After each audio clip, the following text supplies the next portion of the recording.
అందరికీ నమస్కారం అండి. తెలుగు స్టోరీ బుక్ ఛానల్కి స్వాగతం.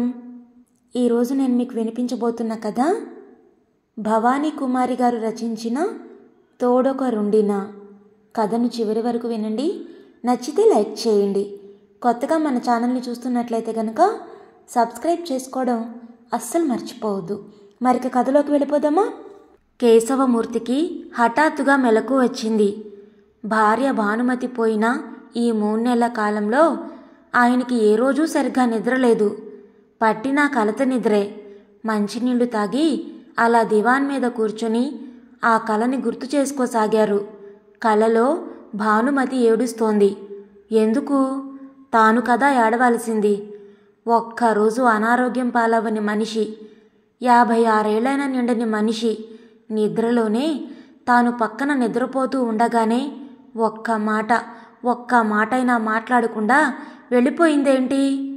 62 ఏళ్ల కేశవమూర్తికి కన్నీరాగలేదు. ఆయన బాధ ఎదిగి పెళ్ళిళ్ళైపోయిన కొడుకులతో పంచుకోలేడు. ప్రస్తుతం శ్రీకాంత్ ఇంట్లో ఉన్నాడతను. పెద్ద కొడుకుది మంచి ఉద్యోగమే. కోడలు కూడా చిన్న ఉద్యోగమేదో చేస్తుంది. 10 ఏళ్ళు 8 ఏళ్ల పిల్లలున్నారు కొడుక్కి. పిల్లల బెడ్రూమ్ వాళ్ళకు వదిలేసి తాను హాల్లో సర్దుకున్నాడు. కానీ కోడలు ఇంట్లో ఉన్నంతసేపు సెలవుల్లో హాల్లో ఉండడం ఇబ్బందే. మళ్ళీ కల గుర్తుకొచ్చింది. కలలో భాను ఏడుస్తుంది. పెళ్ళైన దగ్గర నుంచి ఆమెనెప్పుడూ తిట్టెరగడు. 18 ఏళ్లకే తండ్రి పోయిన సంవత్సరంలోనే పెళ్లి చేయాలని ఆమె అన్నలు మేనమామ ద్వారా అతని దగ్గరకొచ్చారు. తన పెళ్లి చూపులు గుర్తుకొచ్చాయి. అదొక మధుర జ్ఞాపకం అతనికి. తెల్లగా పొడవుగా ఉన్న భానుమతి ఎంతో నచ్చింది అతనికి. క్లర్కు స్థాయిలో మొదలైన ఉద్యోగ ప్రస్థానం బాగానే ముగిసింది. తల్లి, తండ్రి, తనిద్దరు అక్కలు, అన్నా వదిన అప్పుడప్పుడు వచ్చేవారు. అందరితో కలుపుగోలుగా ఉండేది. తాను బాగానే ఉంటాడు తప్పితే తాను అందగాడు కాదు. జాజి పువ్వు లాంటి భార్య అంటే మొదటి చూపులోనే ఎంతో ఇష్టం కలిగింది. తాను కొంచెం రంగు తక్కువ కూడా. తను వీలున్నప్పుడల్లా పనుల్లో సాయం చేసేవాడు. బజారు పనులు వీలున్నప్పుడల్లా చేసేవాడు. లేకపోతే ఆమె చేసుకునేది. ఎంతో ఇష్టంగా ప్రేమగా ఉండేది. తనంటే పిల్లలంటే. అన్ని బాధ్యతలు తీరాయనుకొని వెళ్ళిపోయిందా? రిటైర్డ్ లైఫ్ని ఎంత బాగా ప్లాన్ చేసుకున్నాడు. ఆ రోజు కూడా బాధ్యతలన్నీ తీరాయి. ఇంకా అందరు బంధువుల ఇళ్ళకి యాత్రలకి వెళ్ళి హాయిగా గడుపుదామని చెప్పిన మనిషి తన్నిలా ఒంటరివాణ్ణి చేసి వెళ్ళిపోయిందేంటి? తనకామె తప్ప వేరే ప్రపంచం లేదు. ఆఫీస్ అవగానే సరాసరి ఇంటికెళ్ళిపోయేవాడు. తోట పని, బజార్ పని కలిసే చేసుకునేవాళ్ళు. తన బాధలు సుఖాలు ఆమెతోనే పంచుకునేవాడు. ఇంటి కోసం స్థలం కొన్నప్పుడు మొక్కలు పెంచుకోవాలని ఎంత సంబరపడింది. 2 బెడ్రూమ్లు, హాలు, వంటిల్లు కట్టినందుకు పెద్ద రాజభవనం కట్టించిచ్చినట్టు ఎంత సంబరపడిపోయింది. పెద్దవాడు హైదరాబాదులో, చిన్నవాడు శ్రీకర్ ఉద్యోగరీత్యా నార్తులో ఉన్నాడు. కోడళ్ళు ఎలా ఉన్నా ఏమీ అనేది కాదు. సెల్ ఆన్ చేసి ఆమె ఫోటోలు చూస్తూ కూర్చున్నాడు. పెళ్లి చూపులకు పంపిన ఫోటోతో సహా అన్ని అకేషన్స్కి తీసిన ఫొటోస్ ఉన్నాయి. చూస్తుండగానే కన్నీటితో ఫోటోలు మసకబారిపోసాగాయి. పక్కనే పడుకొని ఉంది. ఆమె శ్వాస ఎప్పుడు ఆగిపోయింది? తెలియనంత మొద్దు నిద్రపోయాడు తాను.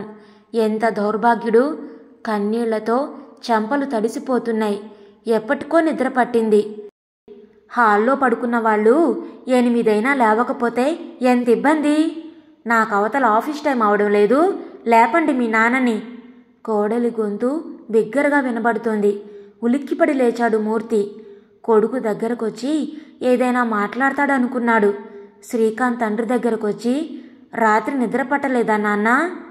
మాట్లాడకుండా లేచి హాల్లో ఉన్న బాత్రూంలోకి వెళ్ళి మొహం కడుక్కొని వచ్చాడు. కాఫీ ఇచ్చింది కోడలు. అది భానుమతి ఇచ్చే కాఫీలా లేదు. టిఫిను భోజనం టేబుల్ మీద పెట్టాను, తర్వాత తినండి. ఆ మాటల్లో సౌమ్యత లేదు. నిట్టూర్చాడు మూర్తి. రోజులు నిస్సారంగా గడుస్తున్నా విశ్రాంతి ఉంది. ప్రశాంతంగా లేదు. కల వచ్చిన వారానికి సాయంత్రం పార్కుకి వెళ్ళాడు. అక్కడ అతనికి స్నేహితులెవరూ లేరు. వెళ్ళిన అరగంటకే వెనక్కి వచ్చి ఫ్లాట్ ముందు బెల్లు నొక్కబోయి ఆగిపోయాడు కోడలి మాట వినిపించి. ఆయన చిన్న కొడుకు యుఎస్లో చదవడానికి స్టడీ లోన్ తీసి మళ్ళీ తాను రిటైర్ అవగానే కట్టారు కదా. ఇప్పుడు అతను ప్రేమించిన దానికోసం వెనక్కి వచ్చాడు. నార్త్ కోడలు ఈయన్ని చూస్తుందా? మనమే కదా చూడాల్సింది. ఆ ఇల్లు అమ్మి డబ్బిమ్మనండి. మీ తమ్ముడు వాటాకొస్తే ఎవరి చదువులకి ఎంత అయిందో లెక్క తేల్చమనండి. శ్రీకాంత్ నచ్చజెబుతున్నట్టుగా అంటున్నాడు. అమ్మ పోయి 3 నెలలు కాలేదు. ఇప్పుడు కొత్త ఇంటికి ఏం తొందర వచ్చింది? నేనిప్పుడేం మాట్లాడిన ఆయనతో ఖచ్చితంగా తేల్చేశాడు కొడుకు. కనీసం మీకెంత, శ్రీకర్కి ఎంత ఖర్చు పెట్టారో అదైనా అడిగి రిటైర్మెంట్ బెనిఫిట్స్లో 15 లక్షలు ఇమ్మనండి. శ్రీకాంత్కి బాగా కోపం వచ్చినట్టుంది. చెబుతుంటే అర్థం చేసుకోకుండా కొత్త ఫ్లాట్ అంటూ గోల్ చేస్తావేంటి? సహనం కోల్పోయినట్టుగా అరిచాడు. విజయ ఇల్లు అమ్మేయమని అన్యాపదేశంగా అంటూనే ఉంది. వెనుతిరిగి వెళ్ళి కింద ఉన్న బెంచీ మీద కూర్చున్నారు. ఆయనకి కోడలి మీద కోపం రాలేదు. ఇంతకాలం వాళ్ళు ఒక రకమైన ఇండిపెండెంట్ జీవితానికి అలవాటు పడ్డారు. విజయ ప్రైవసీ కోల్పోయినట్టుగా ఫీల్ అవుతోందని ఆయనకు అర్థమైంది. ఇల్లు అమ్మేసిస్తే 4 బెడ్రూమ్ ఫ్లాట్ కొంటే? ఆయనకి హఠాత్తుగా తన ఇల్లు గుర్తుకొచ్చింది. అవును, ఇల్లు. భానుమతి పోగానే వచ్చేశాడు కొడుకు, దశదినకర్మ అయిపోగానే. అప్పుడు కలిగిన వ్యధ ఒంటరిగా ఉండనివ్వక కొడుకు దగ్గరకు వచ్చేలా చేసింది. నాన్నా అన్న శ్రీకాంత్ పిలుపు విని తలెత్తి చూశారాయన. 8 అయింది నాన్న, మీరింతవరకు రాలేదని కంగారు వేసింది. ఏదోరా, అలా కూర్చుండిపోయాను నిర్వేదంగా అన్నారు. నాన్నా, కొడుకు గొంతులో బాధ గమనించి, ఏమీ లేదు నాన్నా, పద అంటూ బయలుదేరారు. 2 రోజుల తర్వాత ఇంటికి వెళ్తాన్రా శ్రీకాంత్ అన్నారు కొడుకుతో. అదేమిటి నాన్న, నువ్వు ఒక్కడివే ఎలా ఉంటావు? ఆందోళనగా అన్నాడు. ఇల్లు ఎలా ఉందోరా, లంచ్ అయ్యాక వెళతాను. విజయ, ఇలా రామ్మా. 2 లాంగ్ నోట్బుక్స్ని ఆమె చేతిలో ఉంచుతూ అన్నారు. మీ అత్తయ్య 2 కొడుకులకు ఎవరి ఖర్చు ఎంత అయిందో రాసి పెట్టిందమ్మా. శ్రీకాంత్కి 6 లక్షలు తక్కువ ఇచ్చాను. ఇంకా ఆఫీస్ నుండి కొంత రావాలి, రాగానే పంపుతాను. పిల్లల పేరున వెయ్యి. వంచిన తల ఎత్తలేదు విజయ. తండ్రి 2 రోజుల క్రితం విజయ మాటలు విన్నాడేమో అనిపించింది. తండ్రిని ఉండమని అడగడానికి సంశయించి ఏమీ మాట్లాడలేకపోయాడు శ్రీకాంత్. 4 గంటలకల్లా ఇంటికి చేరాడు. గేట్ తీసి లోపలికి అడుగు పెట్టగానే మనసంతా వేదనతో నిండిపోయింది. కళ్ళు నీటి పొరలు కమ్మి పరిసరాలు మసగ్గా కనిపించాయి. ఇంటి తలుపు తీసి భారమైన హృదయంతో లోపలికి వెళ్ళి అన్ని కిటికీలు తలుపులు తెరిచారు. ఆమె బీరువా తెరిచి ఆమె చీరల దొంతర చూశాడు. ఎంతో నీటుగా సర్దుకుంది. ఒక చీర తీసి గుండెలకు హత్తుకొని వెల్లువలా వస్తున్న దుఃఖాన్ని ఆపుకోలేక నేల మీద పడి ఏడ్చాడు. కొంచెం సేపయ్యాక తేరుకొని వెనక పెరట్లోకి వెళ్ళాడు. పెరట్లో భార్య ప్రాణ సమానంగా పెంచుకున్న మొక్కలు వడలిపోయి కనిపించాయి. పెద్ద మొక్కలైన మామిడి, సపోటా, నిమ్మ ప్రాణాలతో ఉన్నాయి. ఆమె ప్రాణమైన జాజి, మల్లె, విరజాజి, గులాబీ మొక్కలు వాడిపోయి ఉన్నాయి. పని మనిషి సాయమ్మకి ప్రతి నెల జీతం పంపుతూనే ఉన్నాడు. ఫోన్లో అడిగితే ఆమె ఏవో కుంటి సాకులు చెప్పింది. మూర్తి ఆమెని ఏమీ అనలేదు. వెంటనే వచ్చి ఇల్లు క్లీన్ చేయమన్నాడు. ఆమె వచ్చేలోగా మొక్కల దాహార్తి తీరి జీవం పోసుకునేలా నీళ్లు పెట్టాడు. సాయమ్మతో ఇల్లు వాకిలి శుభ్రం చేయించి గిన్నెలు మళ్ళీ కడిగించి రోజూ పనిలోకి రమ్మని చెప్పాడు. ఆమెని ఆయనేమీ అనలేదు. భానుమతికి ఇష్టమైన తోటను, ఇంటిని వదిలేసి వెళ్ళిపోయిన తాను పరాయి మనిషినేమనగలడు? ఆ రాత్రి బాగా అలసిపోయాడేమో. పని మనిషి వచ్చి తలుపు తట్టేదాకా మెలకు రాలేదు. టిఫిన్ బయట చేసి పచారీ సామాన్లు, కూరగాయలు కొన్ని తెచ్చుకొని వంట చేశాడు. మనసులో చెప్పలేని దిగులు. మాటిమాటికి భానుమతి, ఆమె మాటలు గుర్తుకు రాసాగాయి. మనసు కూడదీసుకుంటూ నెమ్మదిగా వంట ముగించాడు. 2 గంటలప్పుడు భోజనానికి కూర్చున్నాడు. ఒంటరిగా కూర్చొని గొంతులో దుఃఖం గూడు కట్టుకుని ముద్ద మింగుడు పడలేదు. కాస్త అన్నం తిని లేచాడు. హాల్లో వాలు కుర్చీలో కూర్చొని కళ్ళు మూసుకున్నాడు. అలా నిస్సారంగా 10 రోజులు గడిచాయి. రోజు వంట చేసుకున్నా తినలేకపోయేవాడు. ఆ రోజు అలాగే ఏదో తిన్నాను అనిపించి వాలు కుర్చీలో కూర్చున్నాడు. అమ్మా అమ్మా అంటూ ఆగకుండా ఎవరో పిలుస్తున్నారు. చిన్నపిల్లాడి గొంతులా ఉంది. లేచి తలుపు తీశాడు. ఎదురుగా 7 ఏళ్ళు ఉంటాయేమో, మాసిన దుస్తులు, దీనంగా నిలబడున్నాడు. ఆకలేస్తోందయ్యగారు, కొంచెం అన్నం పెట్టండి. లోతుకుపోయిన కడుపుని చొక్కా ఎత్తి చూపించాడు. వాడివైపు 1 నిమిషం చూసి ఉండు అంటూ ఒక కాటన్ టవలు, సోపు ఇచ్చి కాళ్ళు చేతులు శుభ్రంగా కడుక్కోన్రా అని చెప్పి పెరట్లోకి వెళ్ళి అరిటాకు కోసుకొచ్చి హాల్లో వేసి రా కూర్చో అన్నాడు. వండిన అన్నం ఆకు మీద వేసి తాను కొనుక్కొచ్చిన టమాటా పచ్చడి, నెయ్యి వేశాడు. నెయ్యి వద్దండి అయ్యగారు. తిను, పచ్చడిలో నెయ్యి వేసుకోకపోతే ఎలా తింటావు? వాడు తల వంచుకొని కూర్చున్నాడు. కళ్ళ నుండి కన్నీళ్లు రాలి అన్నంలో పడసాగాయి. ఆయనకి తెలీదు వాడు సరిగ్గా అన్నం తిని ఎన్ని రోజులైందో. ఏడవకు, అన్నం తిను. చొక్కాతో కళ్ళు తుడుచుకొని అన్నం గబగబా తినసాగాడు. నెమ్మదిగా తిను, ఆర్ద్రంగా అన్నారు. తర్వాత కూరన్నం, పెరుగన్నంతో పాటు 2 అరటిపళ్ళు ఇచ్చి తినేలా చూశారు. ఆకు పడేసి చేతులు కడుక్కొనొచ్చి ఆయన ఎదురుగా నుంచున్నాడు. కూర్చో, నీ పేరేంటి? రవికిరణ్ అయ్యగారు.